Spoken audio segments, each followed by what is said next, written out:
Would anyone like to come up for a story this morning?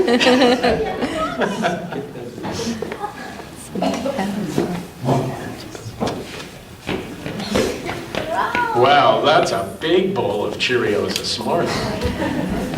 That's enough for everybody.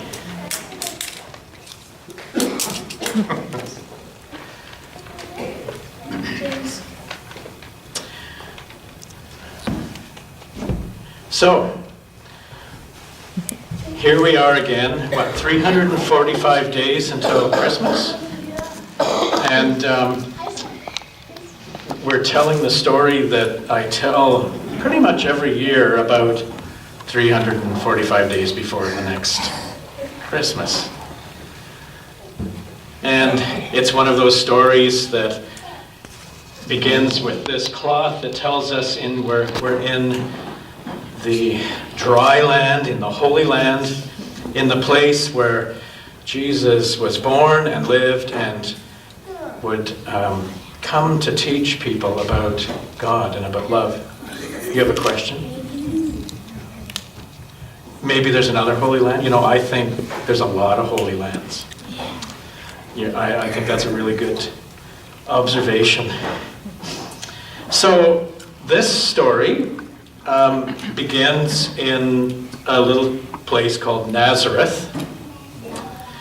And this was a typical little town in this part of the world, not unlike little towns in our part of the world.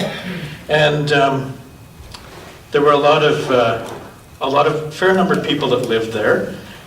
And most of them were quite poor. Life was very hard, so they worked really hard for hopefully enough to be able to feed their families and make sure their children were able to go to school, but they didn't have much else. Life was pretty tough. And one person that lived here, we met him 3 weeks ago as a baby, and then last week as about a 1-year-old, and we're meeting him today when he's in his teens and starting to grow into an adult. He grows really fast, yeah.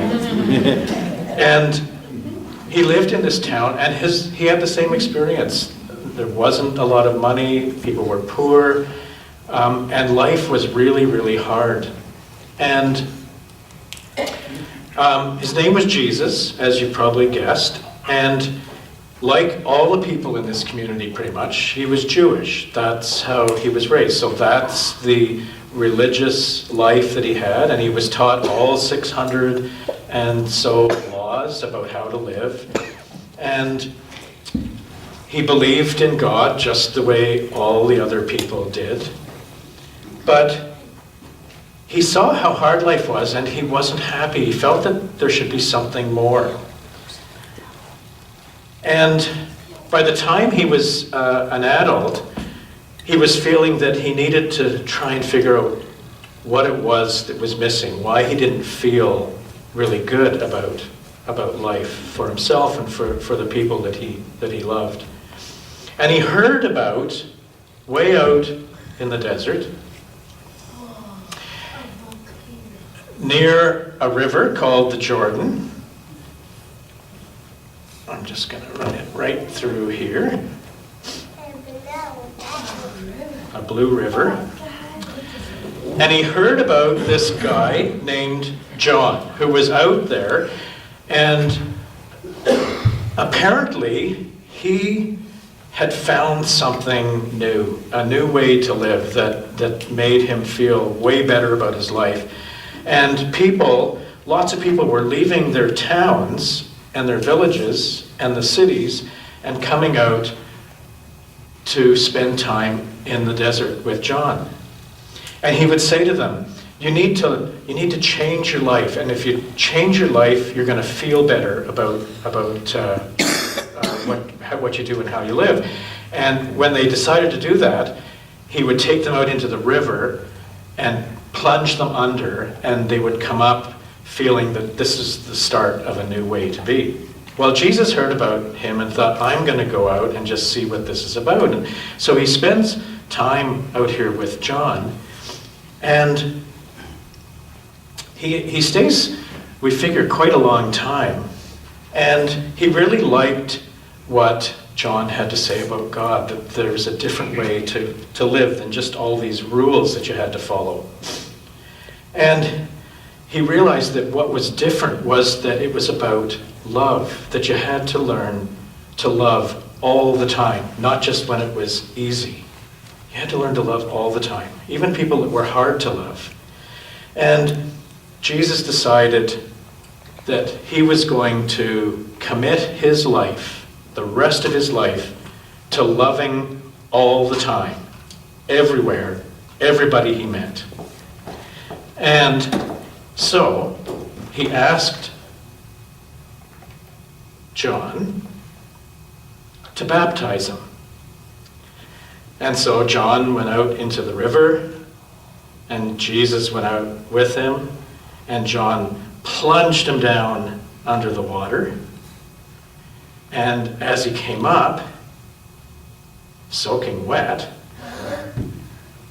he looked up, and it was as if the sky completely was torn apart. It looked like it had never looked before.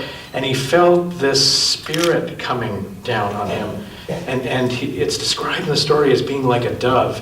And it landed on him, and it filled him. And then from deep inside, he heard this voice. No one else there heard it. He just heard this voice that said, "You are my beloved. With you I am well pleased." And Jesus knew in that moment that the rest of his life, he was going to do everything he could to love everywhere, everyone, all the time. I wonder how it would feel to have someone say to you, "You are my beloved. I am pleased with you." Scary?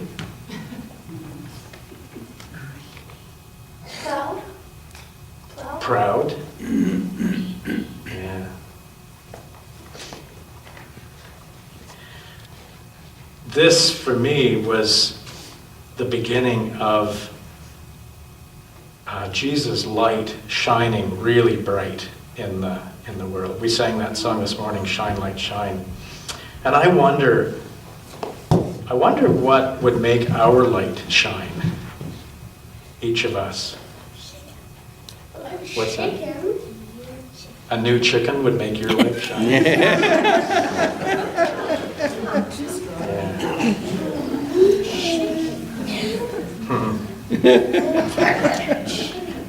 Well, that's our story, and we're going to sing the song that we started last week, "I'm Gonna Shout," and I invite you to shout and to raise your arms and to dance all around, just like this song says.